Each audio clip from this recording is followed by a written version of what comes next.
सोचिए exam hall में आप बैठे हैं और पेपर में ऐसे ही सवाल आ गए। क्या आप उनका सही जवाब दे पाएंगे?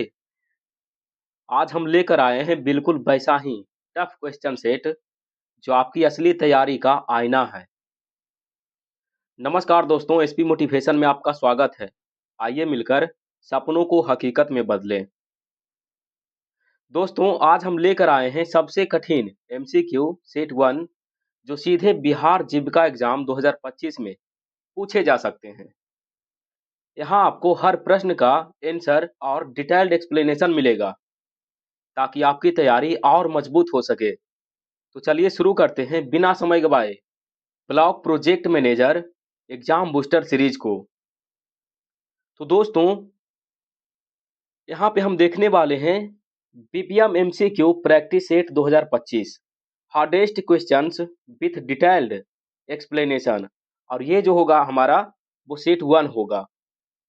तो चलिए आगे बढ़ते हुए हम लोग देख लेते हैं प्रश्न को। और प्रश्न है 1957 की बलवंत राय मेहता समिति की सबसे निर्णायक सिफारिश क्या थी?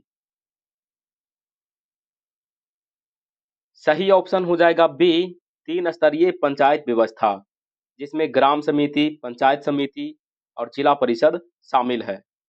दोस्तों, इसका एक्सप्लेनेशन कुछ इस प्रकार से है।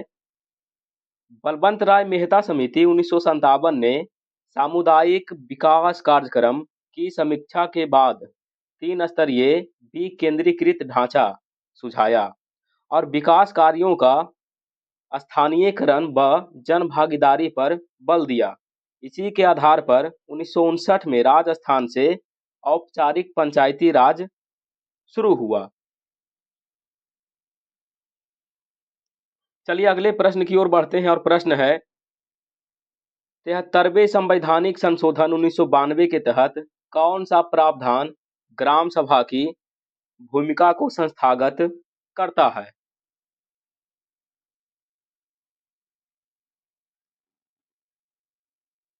सही ऑप्शन हो जाएगा ए, अनुच्छेद 243 ए। इसका डिटेल्ड एक्सप्लेनेशन है। अनुच्छेद 243 ए ग्राम सभा को योजनाओं की स्वीकृति, लाभार्थी चयन और सामाजिक लेखा जोखा के लिए वैधानिक मंच बनाता है।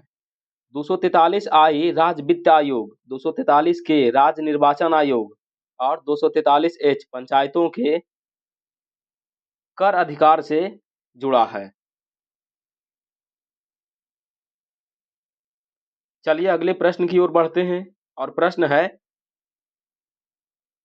3F यानी 3F का सही अर्थ क्या है जो पंचायतों को सशक्त करने के लिए आवश्यक है?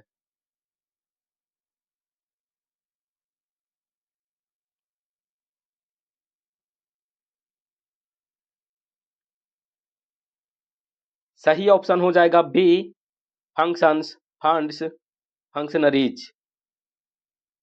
चलिए इसका डिटेल्ड देख लेते हैं। प्रभावी विकेंद्री के लिए कार्य, फंक्शंस, संसाधन वित्त, फंड और कार्मिक, फंक्शनरीज तीनों का समुचित हस्तांतरण जरूरी है। केवल किसी एक का हस्तांतरण पर्याप्त नहीं होता। चलिए बढ़ते हैं अगले प्रश्न की ओर। और प्रश्न है एनआरएलएम में पंचसूत्र किस सिद्धांत को दर्शाता है?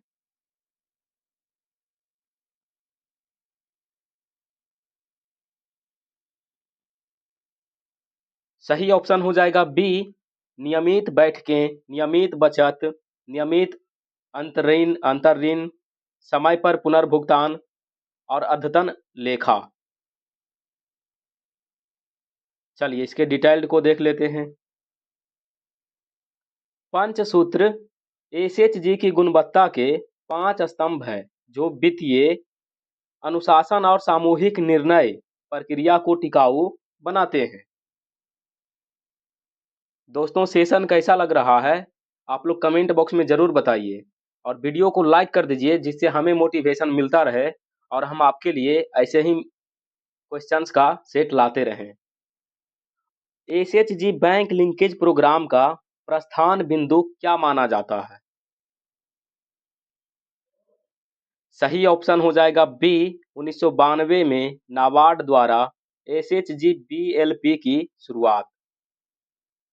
चलिए इसके डिटेल्ड सॉल्यूशन को देख लेते हैं।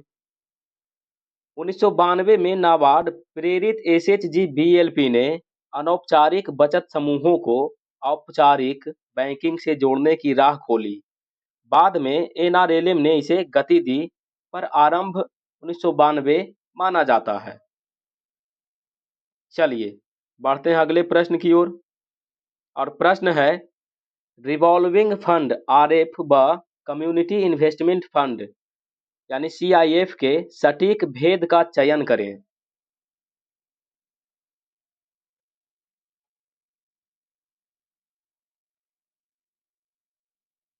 सही ऑप्शन हो जाएगा बी। RF SHG के संचालन, आंतरिक ऋण क्षमता सुदृढ़ करने हेतु CIF VO या CLF के माध्यम से आजीविका व उद्यम निवेश हेतु। चलिए इसको डिटेल में देख लेते हैं। कह रहा है RF सीधे SHG खाते में आकर उनकी आंतरिक ऋण प्रक्रिया को मजबूत करता है। CIF सामुदायिक संस्थाओं जैसे VO या CLF के जरिए आजीविका या उद्यम में निवेश हेतु सामुदायिक प्रबंधन से दिया जाता है। चलिए बढ़ते हैं अगले प्रश्न की ओर, और प्रश्न है NRLM में गरीब परिवारों की पहचान की प्राथमिक पद्धति क्या है।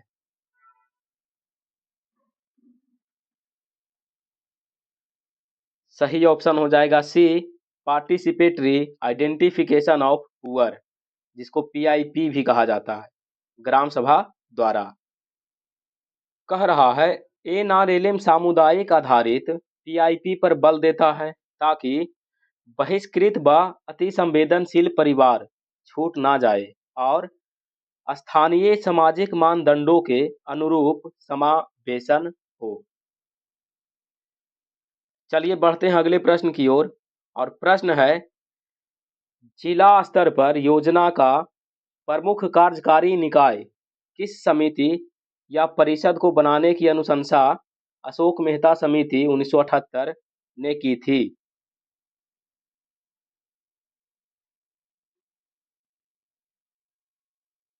सही ऑप्शन हो जाएगा ए, जिला परिषद। चलिए देख लेते हैं डिटेल्ड। अशोक मेहता समिति ने 2 स्तरीय व्यवस्था, जिला परिषद, मंडल पंचायत और जिला परिषद को विकास प्रशासन का धुरी बनाने पर जोर दिया। चलिए बढ़ते हैं अगले प्रश्न की ओर, और प्रश्न है सस्टेनेबल लाइवलीहुड्स फ्रेमवर्क में 5 पूंजियों का सही संयोजन कौन सा है।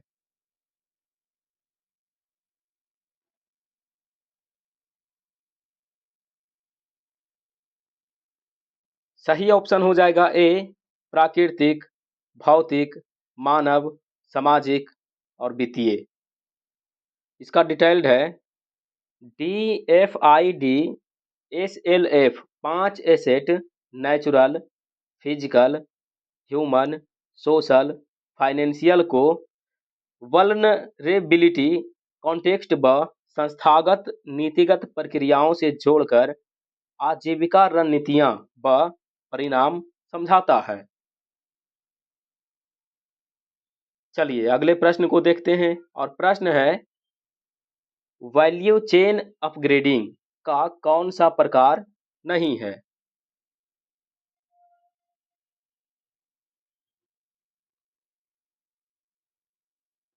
सही ऑप्शन हो जाएगा डी, राजनीतिक अपग्रेडिंग। डिटेल्ड है वैल्यू चेन में प्रमुख अपग्रेडिंग प्रक्रिया उत्पाद, कार्यात्मक और चैनल एंड मार्केट माने जाते हैं। पॉलिटिकल अपग्रेडिंग मानक श्रेणी में नहीं है। चलिए अगले प्रश्न को देखते हैं, और प्रश्न है पंचायतों के लिए राज्य वित्त आयोग की स्थापना किस प्रावधान से बाध्यकारी है।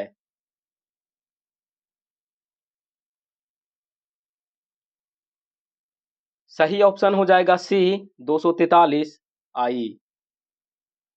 डिटेल्ड एक्सप्लेनेशन है।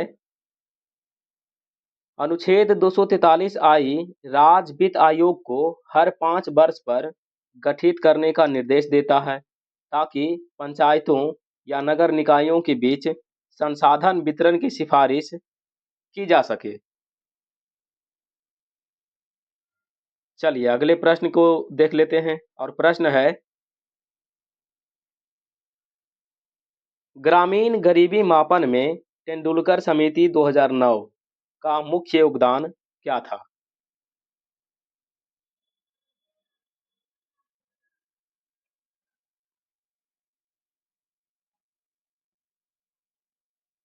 सही ऑप्शन हो जाएगा बी खपत व्यय पर आधारित रेखा और शिक्षा स्वास्थ्य को निजी खर्च के रूप में सम्मिलित करना। इसका डिटेल्ड एक्सप्लेनेशन देख लेते हैं। तेंदुलकर पद्धति ने एनएसएस उपभोग डेटा पर आधारित गरीबी रेखा तय की और गैर खाद्य विशेषकर शिक्षा स्वास्थ्य पर निजी खर्च का समायोजन किया। इससे पूर्व की कैलोरी नॉर्म पद्धति से विचलन हुआ।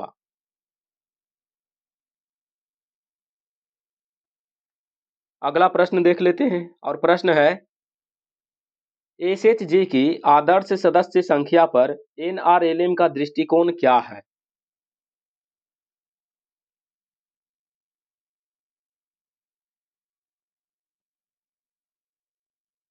सही ऑप्शन हो जाएगा सी सामान्यतः 10 से 20। ऐसे 5 से 15 तक रहेगा तो वो लचीलापन होगा। चलिए डिटेल्ड है इसका। रहा है गुणवत्ता व सहभागिता संतुलित रहे, इसके लिए एनआरएलएम 10 से 20 को मानक बताता है, लेकिन विकलांग, आदिवासी या उच्च विक्षेपण वाले क्षेत्रों में छोटा आकार स्वीकार्य है। सामाजिक लामबंदी में कम्युनिटी रिसोर्स पर्सन मॉडल का मुख्य बल क्या है?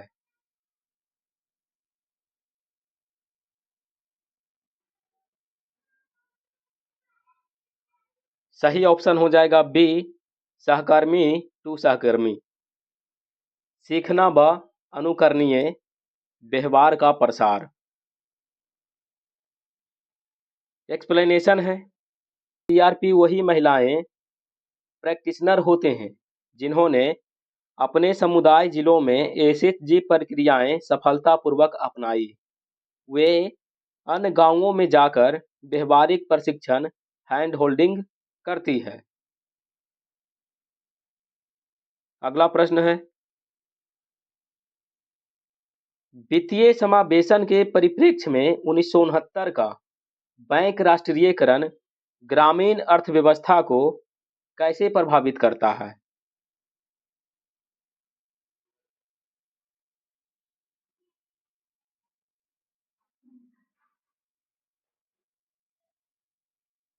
सही ऑप्शन हो जाएगा सी प्राथमिकता क्षेत्र व ग्रामीण शाखा विस्तार से संस्थागत क्रेडिट की पहुंच बढ़ी। इसका डिटेल्ड है, राष्ट्रीयकृत बैंकों के विस्तार व पीएसएल मानकों से ग्रामीण क्रेडिट संरचना मजबूत हुई। बाद में एसएचजी डीएलपी व एनआरएलएम ने इसी अवसंरचना का लाभ उठाया। अगला प्रश्न है, ग्राम पंचायत की योजनाएं ग्राम सभा से क्यों शुरू मानी जाती है?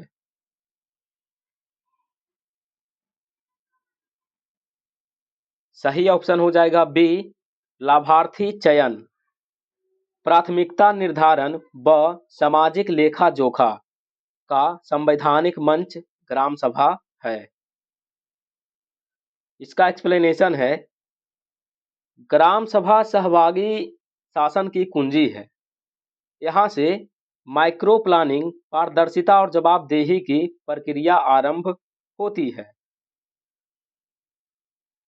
चलिए बढ़ते हैं अगले प्रश्न की ओर। और प्रश्न है, एनआरएलएम का वैल्यू चेन उन्मुख फेडरेशन ढांचा किस अनुक्रम का अनुसरण करता है?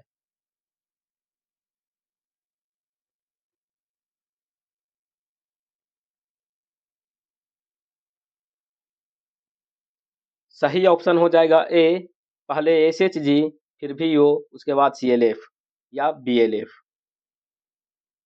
एक्सप्लेनेशन है, प्राथमिक इकाई एसएचजी है, गांव स्तर पर विलेज ऑर्गेनाइजेशन यानी वीओ और क्लस्टर या ब्लॉक स्तर पर ब्लॉक लेवल फेडरेशन यानी सीएलएफ या बीएलएफ बनते हैं, जो पैमाना, सौदेबाजी, शक्ति व शासन सुधारते हैं। चलिए प्रश्न है अगला, सामाजिक लेखा जोखा यानी सोशल ऑडिट का सार क्या है?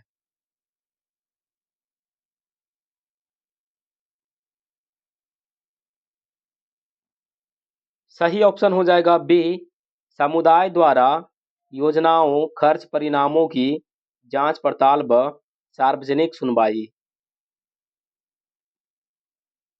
एक्सप्लेनेशन है, सोशल ऑडिट पारदर्शिता उत्तरदायित्व का उपकरण है, जिसमें लाभार्थी निवासी प्रत्यक्ष रूप से दस्तावेज प्रक्रियाएं व परिणामों की समीक्षा करते हैं और सार्वजनिक मंच पर प्रश्न पूछते हैं। अगला प्रश्न है, DDU-GK-22 को एनआरएलएम के किस राजनीतिक उद्देश्य से सर्वाधिक जोड़ा जाता है?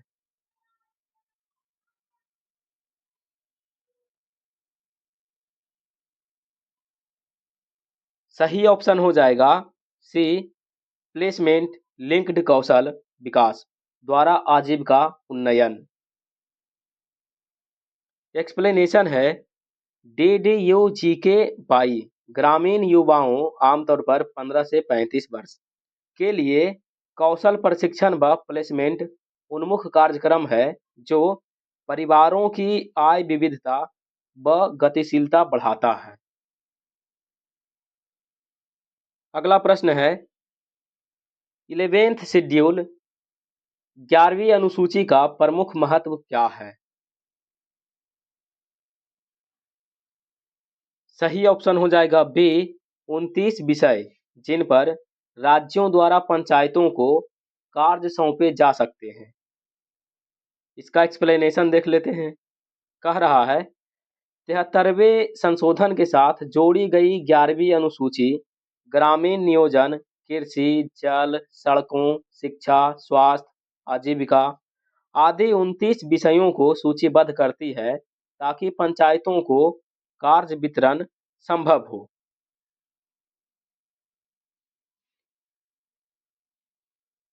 चलिए अगले प्रश्न को देख लेते हैं। और प्रश्न है, वैल्यू चेन विश्लेषण में हॉरिजॉन्टल कोऑर्डिनेशन का उदाहरण क्या है?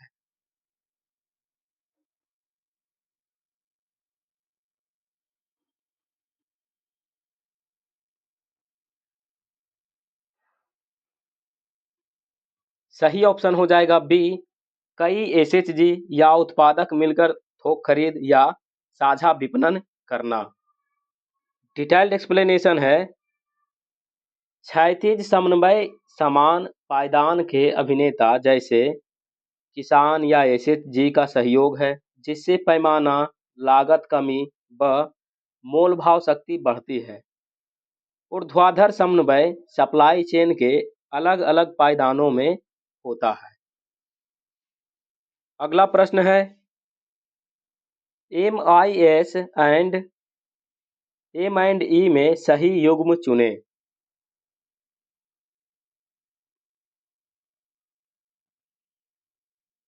सही ऑप्शन हो जाएगा बी, MIS डेटा संग्रह reporting platform, M&E input output outcome impact के विरुद्ध प्रदर्शन का आकलन। डिटेल्ड एक्सप्लेनेशन है, MIS संचालनात्मक डेटा देता है, जबकि M&E logic model theory of change के रूप में अनुरूप परिणामों की प्रगति दक्षता व प्रभाव का विश्लेषण करता है। अगला प्रश्न है, एसएचजी आधारित माइक्रो एंटरप्राइज में कार्यशील पूंजी अंतर को कम करने की सर्वोत्तम सामुदायिक रणनीति क्या है?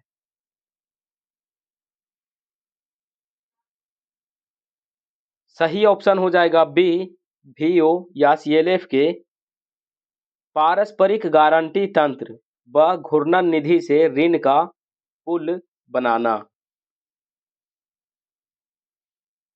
डिटेल्ड एक्सप्लेनेशन है, सामुदायिक गारंटी आरएफ या सीआईएफ का विवेकपूर्ण उपयोग और बैंक क्रेडिट के साथ पूल फाइनेंसिंग से नकदी चक्र बना रहता है और लागत पूंजी सस्ती मिलती है।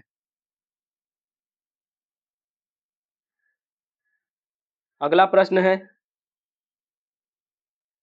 निम्न में से कौन सा वित्तीय समावेशन का संरचनात्मक आयाम नहीं माना जाता है?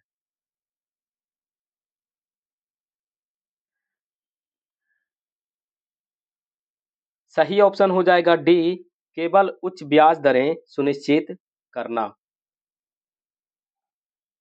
एक्सप्लेनेशन है, समावेशन का उद्देश्य किफायती, उपयुक्त व सुरक्षित सेवाएं उपलब्ध कराना है। ऊंची ब्याज दरें इसके विपरीत है। अगला और अंतिम प्रश्न है, पंचायत आधारित अभिसरण कॉन्वर्जेंस में मनरेगा, एसबीएम, एनएचएम के साथ एनआरएलएम का सबसे युक्ति संगत संयोग कौन सा है?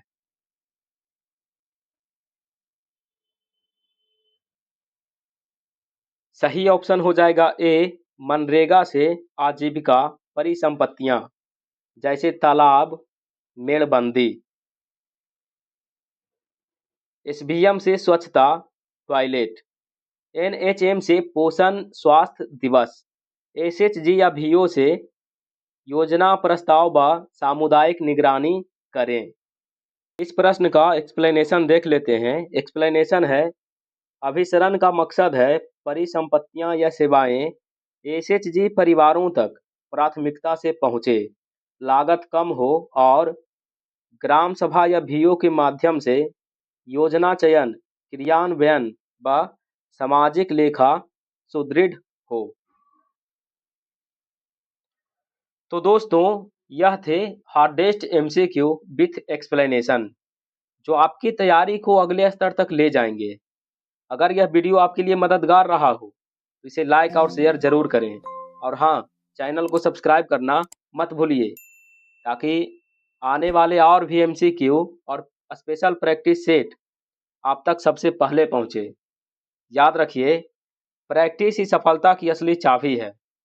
मिलते हैं अगले वीडियो में, तब तक के लिए best of luck. Thank you.